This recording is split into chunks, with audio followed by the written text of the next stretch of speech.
with Paul. I'm going to let him tell us a little bit about himself, I guess, real quick. He's visiting us today, so I thought I'd do a Booze Brews with him. He's going to talk to us about his deck and kind of what's going on here. So kind of let you take it away, I suppose. Sure. Yeah, so I'm Paul Furo, located out of Michigan, proud member of the Knights TAPlar. Awesome. And so this deck is something that once I got into old school, I originally didn't know what to play, and came across Beta Tims as really underplayed and inexpensive, and so I had to find something to do with those. And then Living Plain was from there, and the deck grew from a blue-green deck originally into the multicolored mess that it is now. All right. But I've been playing old school for about 3 years now, primarily this, and I like to call this the Dread Pirate Tim. All right, sounds good. So what's your history with this deck a little bit more? Like you've played it a few places, if I recall? So this is the deck that I've loved the most. I want to bring back the fear of Tim to the format. That it's an iconic card that is people have realized isn't that great, and so it doesn't see a lot of play. But it's a shame. You know, Tim doesn't get the love he deserves, Sure. and so he needs to come back and remind people that he was a force back in the day. I remember having a ton of revised Tims that got a lot of love when I was a kid. So yeah, that card's great. I love it. And so I've been playing this the last 2 Players Balls. I've had this, the Kumite events that we host in Jackson. I've had this, and pretty much anywhere else in the Midwest that I've been able to travel to. Awesome. The Dread Pirate Tim is in tow. Okay. Well, do you want to kind of go through the cards here real quick, and we can? Sure.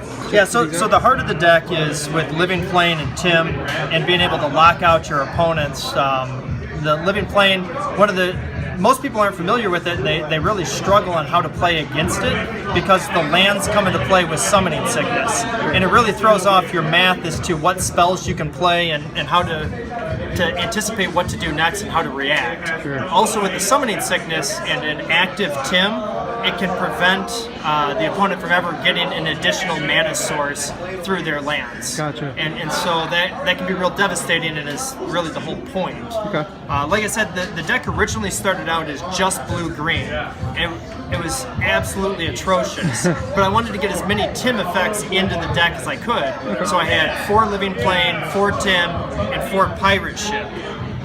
Awesome. And Tim is bad, mediocre maybe. Pirate Ship is atrocious. It's the worst. But it's just like I've never been able to let it go. It's very flavorful. So I've it. always fought to keep a Pirate Ship in the deck.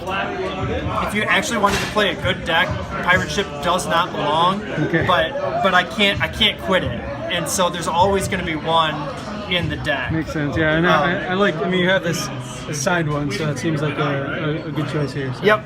And actually, the signature for the Pirate Ship isn't the artist; it's an opponent that this Pirate Ship locked out. So I was playing against them. I had Living Plain on the board. I had Pirate Ship out, and that was the only creature that I was using to keep them off their lands. Awesome.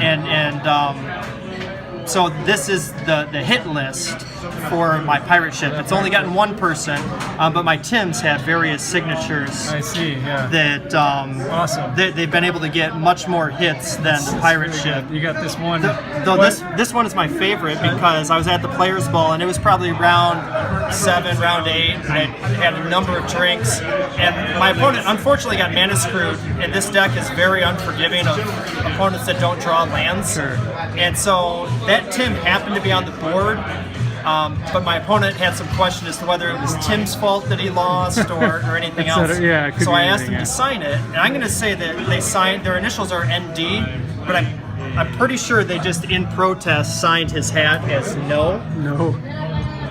But that's okay because awesome. The best part is every other Tim has 3, 4, 5 signatures. Yeah, I saw that. That is the only Tim that has 1 signature, and it's a protest signature, I'm pretty sure. Nice. And so that's probably fitting for the unfun that I'm trying to grade.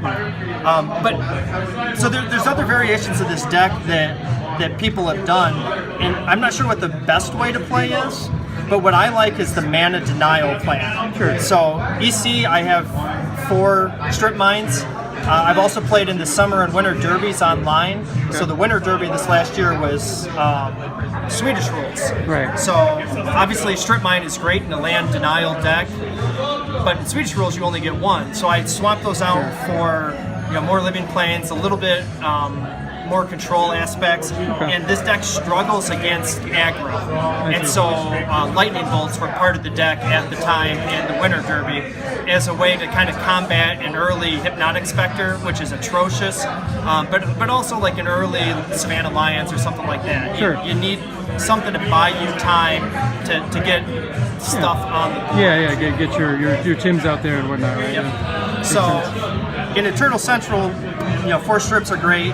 The 4 ice storms are something that have been incredibly helpful to me in playing that tempo role. Sure. There's only so many lands a deck has, and if you can really cut off a color, white in particular is terrible, but red is probably a second best because lightning bolts on your Tims are really bad, and Swords to Plowshares and Disenchants are really bad for what you're trying to do. So trying to cut off white, trying to cut off red is really helpful. Sure. And then the crumbles are in there as a mana denial for a power-heavy format, being able to hit Mox and Soul Rings, etc. So those crumbles seem really great, actually. Yeah. And I actually was recently up in Minnesota, and so I got a Northern Paladins altered one, which I'm real happy with. Super guys, if you're ever in the area, they're great to play with. Very cool. But crumble is really. The intent is mana denial, but it has a lot of other incidental help. Sure. There are just so many strong artifacts in the format that it happens to be pretty good. Yeah. Discs are bad. Howling Mines can be really bad. Yeah. Any number of things. Yeah, it solves a lot of problems. Yeah. So it's primarily for mana denial, but it really can help in a pinch against Jusum stand-ins such as Suchi and the 5/3. Why can't I think of Juggernaut? Thank you. Yeah, it makes sense. That's cool. So that's the heart. This Falling Star with the recent errata in the Winter Derby. I was playing with Brian Manolakos, and he and I got to talking about this after the fact. And he mentioned the Falling Star and the potential errata, what Beasts of the Bay were doing with it prior to EC taking it on. And he said, this is something that he thinks is just real fitting in this deck, and I really couldn't agree more. Like, I mean, it's also just real fun. Like having another card that you get to flip that's not restricted has been really fun. Actually, I've played a couple of decks where I've had a few in there, and it's a lot of fun. Yeah, in this deck it's an absolute blowout because you can hit lands. So I was playing a game with Angelo out of the Northern Paladins. He was playing Goblins, and I hit Goblin Lord, Goblin Bloom Brigade, and 3 mountains. And just like a 5-for-1 is just a blowout. And he was incredibly gracious about it, but it can be a bit rough in this particular deck. And so like, obviously I'm going to use it while the rules allow it, but it is fair to ask, is that the best balance and whatnot? The rest of the deck is kind of morphed into a multicolor aspect. Like I said, aggro has always been really bad, so I've debated whether red or black is how I want to add in to combat that, either previously with lightning bolts for red or paralyze for black. The other aspect, by splashing out into those other colors, you get Demonic Tutor, and you also get Wheel of Fortune, which have been really helpful. I picked up an Earthquake with some of the guys out of the Nashville area, just a gorgeous alpha Earthquake, and so I couldn't not play that. And the possibility of living plane with Earthquake, in particular with Pendelhaven, is just like, I've done it once where I Earthquaked and kept a land with Pendelhaven, and it just felt so bad that like I can't cut that either. But with the Falling Stars, Earthquake isn't as relevant or as needed. So again, if you were to optimize, that's probably a flex slot that could go. It can also kill your opponent though, so I can see having one of those somewhere, right? Yeah, as an X spell. Ideally, you lock them out, because like getting into an attrition game where your opponent has options to play spells normally doesn't end well for this deck.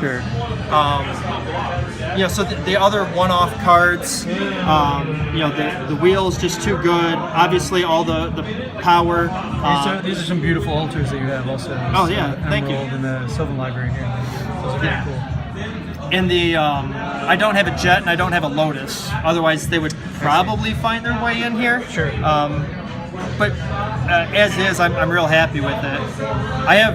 Normally I have Birds of Paradise. I have those out for altars, so I have Llanowar Elves as stand-ins. Sure. When I first made the deck and it was blue-green, Llanowar Elves were in. And actually with the Pendlehaven and just a little bit of mana denial from the Ice Storms and the Strip Mines, Sure.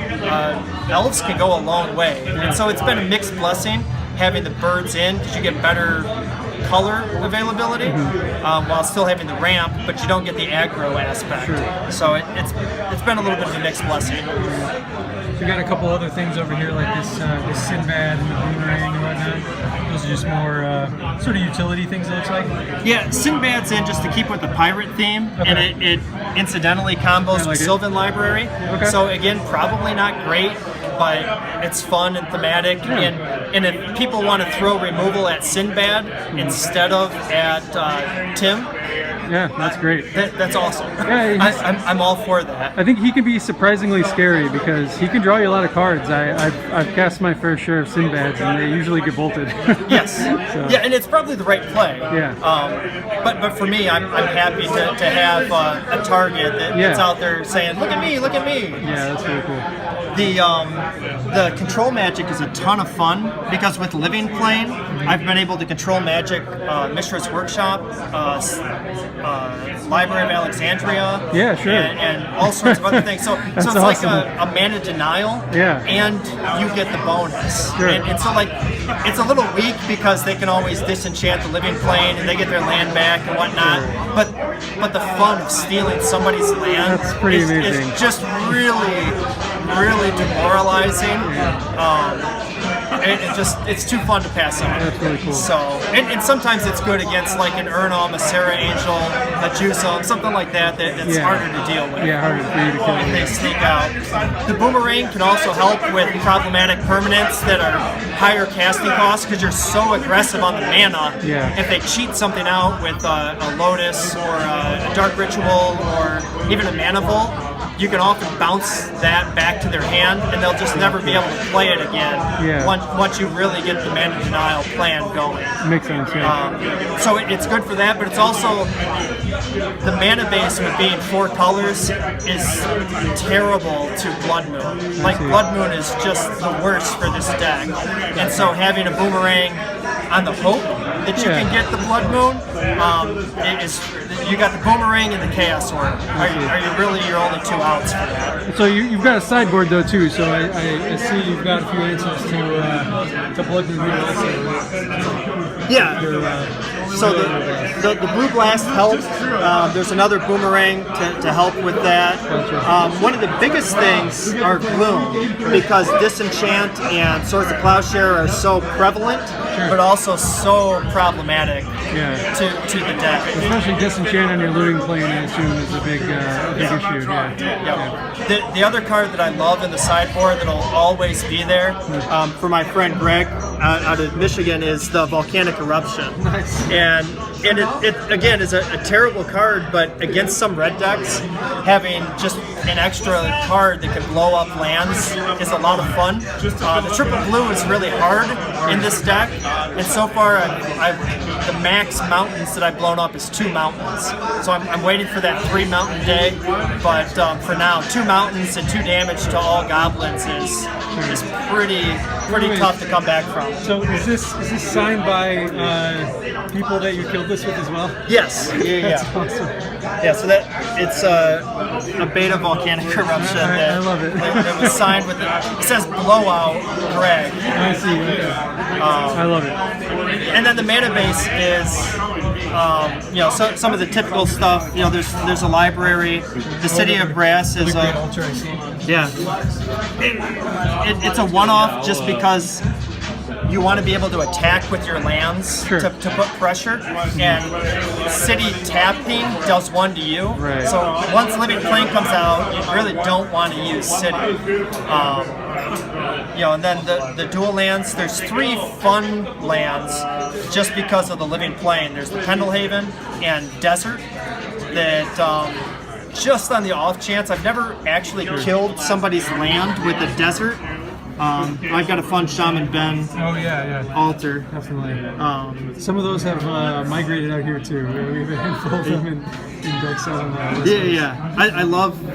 I love reading the added flavor text every time I play those. Yeah. So I've got a Paralyze that says "Freeze, motherfucker," and then the Desert. They will never find us out here. Yeah, that's awesome. So I've never blown up a land with Desert yet. But incidentally, it works well against White Weenie and Javelineers and Benelish Heroes and Savannah Lions and so on. It's super cool. So, but yeah, that's the gist of the deck, and it's just fun. Awesome for me. Yeah. Well, I mean, hopefully your opponent has a good time too. But I guess you're killing their land, so maybe that doesn't quite work out in that way. But yeah, it's always a fun race of can they get something down that I can't deal with before I prevent them from casting spells again. Sure. And so that ultimately becomes the game. Sure. Is how does that race play out? Okay, I think we'll close this out. I usually ask for words of wisdom at the end. They can be about anything, your deck, old school Magic, life, whatever you want it to be. Anything you want to say?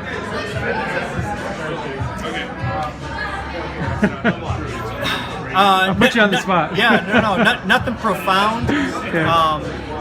I guess the words of wisdom I would say is know that Tim is out there and he's waiting for you. He's waiting. He's looking to add your name to his hit list, I guess. Huh?